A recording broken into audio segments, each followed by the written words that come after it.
정치적 파벌주의, 민주주의의 독성 칵테일. 엘리 핑켈과 동료 학자들이 민주주의의 독성 칵테일이라 명명한 정치적 파벌주의는 오늘날 전 세계 민주주의가 직면한 가장 심각한 위협 중 하나입니다. 이는 단순히 의견 차이를 넘어 종교적 맹신에 가까운 심리적 도덕적 집단 충성으로 정의됩니다.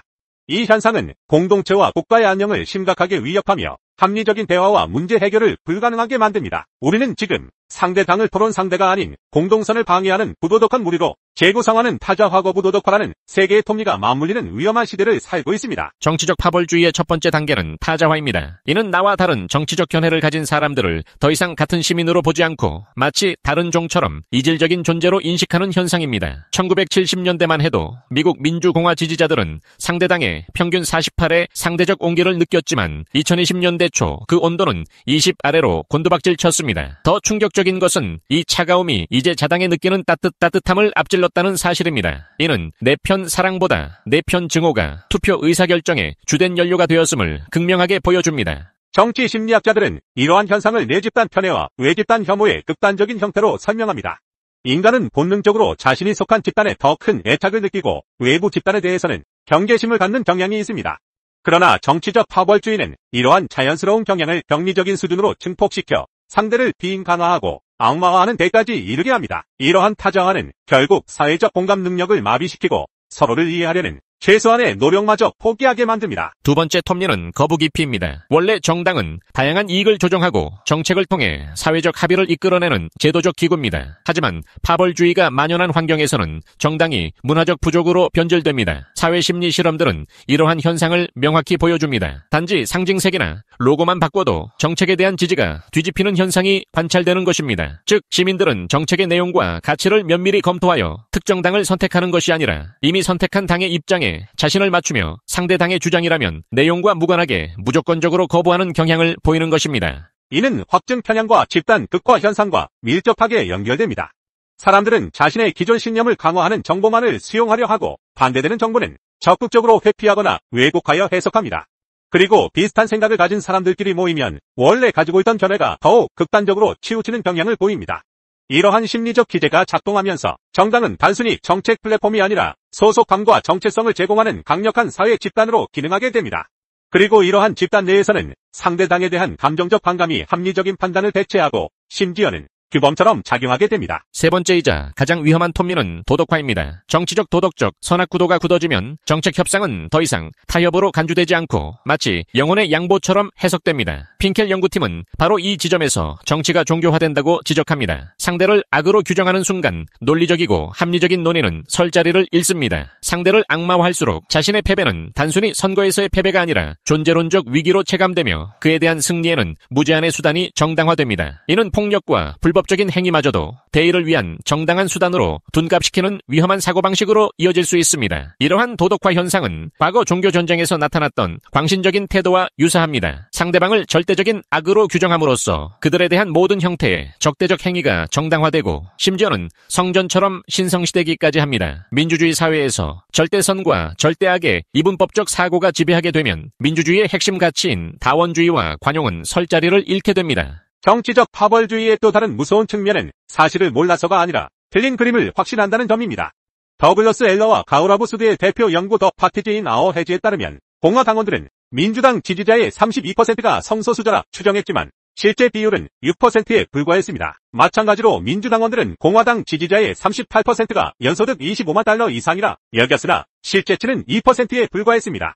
이러한 과장된 스테레오타입은 상대 당을 실제보다 훨씬 더 극단적이고 엘리트주의적인 집단으로 오인하게 만들고 이로 인해 혐오 감정을 증폭시킵니다. 사람들은 자신이 속한 집단의 정체성을 강화하기 위해 상대 집단을 의도적으로 왜곡하고 이러한 왜곡된 이미지를 통해 자신의 증오를 정당화합니다.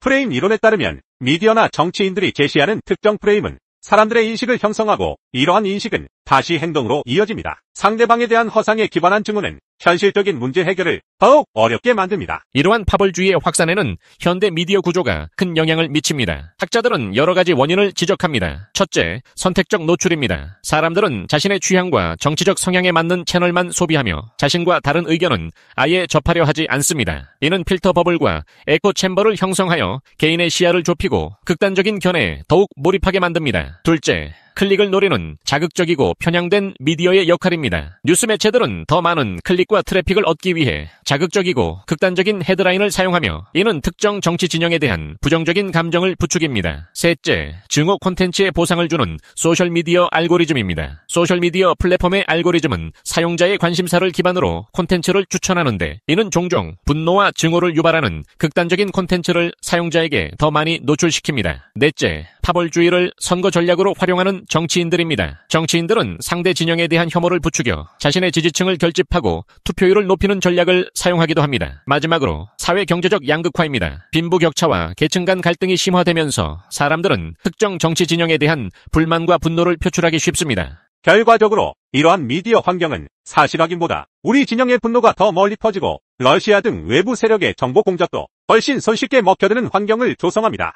정보의 홍수 속에서 우리는 오히려 객관적인 사실을 구분하기 어려워지고 감정적인 선동에 더욱 취약해지는 역설적인 상황에 놓이게 된 것입니다. 코로나19 팬데믹은 정치적 파벌주의가 얼마나 치명적인지 극명하게 보여준 사례입니다. 미국은 mRNA 백신을 가장 먼저 확보했지만 질병의 정치화로 인해 사회적 거리두기, 마스크 착용, 백신 접종률이 당적에 따라 극명하게 갈렸습니다. 파란 주에 비해 빨간 주에서 감염 사망률이 더 높았다는 2023년 비교 연구는 정치 정체성이 생물학적 위험을 매개한 첫 대유행이라는 냉혹한 결론을 내렸습니다. 2022년 이후 백신 보급기에도 공화당 지역의 초과 사망률이 민주당 지역보다 최대 15% 높았다는 JMAA 보고 역시 같은 맥락입니다. 과학적 사실과 공중보건의 문제가 정치적 이념 대결로 변질되면서 수많은 생명이 불필요하게 희생된 것입니다. 한국도 예외가 아닙니다. 국회미래연구원은 2020년대 한국의 정치-사회 양극화 지표가 미국보다 높은 수준이라고 경고합니다. 신동아 동아사이언스 등의 보도처럼 국회 기능을 마비시키는 전략적 충돌이 반복되고 코로나19 방역조차 진영 테스트로 변질된 현상은 한국 정치도 이미 파벌주의 궤도에 진입했음을 방증합니다. 상대를 깎아내리고 자신들의 이익만을 추구하는 행태는 국가적인 위기 상황에서도 합리적인 대응을 어렵게 만들고 사회적 분열을 심화시킵니다. 핑켈 연구는 증오가 사랑보다 강력한 투표 동기가 된 순간 정책 토론장이 정체성 전쟁터로 바뀐다고 지적합니다. 거대 담론뿐만 아니라 기후위기, 감염병 대책, 예산심의 같은 상식적 문제 해결조차 상대 당이 먼저 말하면 자동적으로 반대하는 패턴이 고착됩니다. 이러한 구조에서는 국익에 대한 합의 자체가 사라집니다. 공동의 목표와 가치를 상실한 정치 시스템은 결국 국민의 삶을 돌보지 못하고 민주주의의 기반을 허물게 됩니다. 이러한 위험은 비단 정치 엘리트들에게만 국한되지 않습니다. 왜곡된 현실 인식은 일반 시민들에게도 퍼져나가며 사회 전반의 불신과 냉소를 증폭시킵니다. 상대를 향한 혐오와 분노는 결국 공동체의 결속력을 약화시키고 사회적 자본을 파괴하며 위기 상황에서 취약한 사회로 만들 수 있습니다. 흥미로운 것은 9개 서구 민주국 비교에서 정당 혐오의 기울기가 미국이 단연 가팔랐다는 점입니다. 캐나다, 뉴질랜드조차 증가세였지만 노르웨이, 독일, 영국은 오히려 완화 경향을 보였습니다. 이는 정치적 파벌주의가 필연이 아니라 선택된 정치 문화의 산물이라는 점을 분명히 보여줍니다. 즉, 각 사회가 어떤 방식으로 정치적 갈등을 다루고 어떤 종류의 정치 문화를 선택하느냐에 따라 파벌주의의 정도가 달라질 수 있다는 희망적인 메시지입니다. 그렇다면 어떻게 이 독성 칵테일에서 벗어날 수 있을까요? 핑켈 아이엔가 등 학자들은 탈파벌주의를 위한 5가지 처방을 제안합니다. 알고리즘 투명성 강화. 소셜미디어 플랫폼의 알고리즘이 사용자에게 어떤 콘텐츠를 추천하는지 투명하게 공개하고 증오 콘텐츠에 대한 보상을 줄이는 방향으로 설계해야 합니다. 교차 집단 정체성 살리는 시민교육, 특정 정치 정체성만을 강조하기보다 시민들이 다양한 사회적 역할과 소속감을 통해 서로 연결될 수 있도록 하는 교육이 필요합니다. 예를 들어 시민들이 공동의 취미나 관심사를 통해 교류하며 정치적 차이를 넘어설 수 있는 기회를 제공해야 합니다. 정쟁보다 공동 프로젝트에 초점을 맞춘 제도 설계, 예를 들어 시민의회와 같이 특정 정책 문제를 놓고 다양한 배경을 가진 시민들이 함께 논의하고 합의를 도출하는 제도를 활성화해야 합니다. 이는 정당 간의 소모적인 정쟁을 넘어 실질적인 문제 해결에 집중할 수 있도록 돕습니다. 혐오 프레이밍 대신 상대와 협력하면 내 편도 이긴다는 메시지 설계, 정치인들이 상대를 비난하고 혐오를 부추기는 대신 협력의 중요성과 공동의 이익을 강조하는 메시지를 전해야 합니다. 이는 정치적 수사법을 바꾸는 것을 넘어 정치 문화 전반의 변화를 이끌어낼 수 있습니다. 경제 사회 불평등 완화 정책, 파벌주의는 사회 경제적 불평등과 밀접하게 연결되어 있습니다. 불평등이 심화될수록 사람들은 좌절감과 분노를 느끼기 쉽고 이는 특정 정치 진영에 대한 강한 반감으로 이어질 수 있습니다. 사회 경제적 토양이 바뀌지 않으면 파벌주의도 계속 보상받기 때문입니다. 즉 경제적 정의를 실현하고 사회적 안전망을 강화하는 것이 파벌주의를 약화시키는 근본적인 방법입니다. 인간은 약하고 때로는 악한 존재입니다. 그러나 상대를 괴물로 보는 순간 우리는 더 큰 실수를 저지릅니다. 실증 연구들이 보여주듯 실제 차이보다 상상한 차이가 정치적 적대감을 키웁니다. 상대를 동료 시민으로 인정하는 순간 우리는 데이터가 과장되었으며 정책 갈등의 상당수는 협상을 통해 충분히 해결 가능한 영역임을 깨닫게 됩니다. 서로를 같은 인간으로 바라보는 최소한의 시선은 민주주의의 회복 탄력성을 위한 가장 기본적인 전제입니다. 결론적으로 정치적 파벌주의는 한 사회가 가진 정보기술, 경제구조, 제도 설계, 그리고 심리적 본능이 교차하는 지점에서 폭발합니다.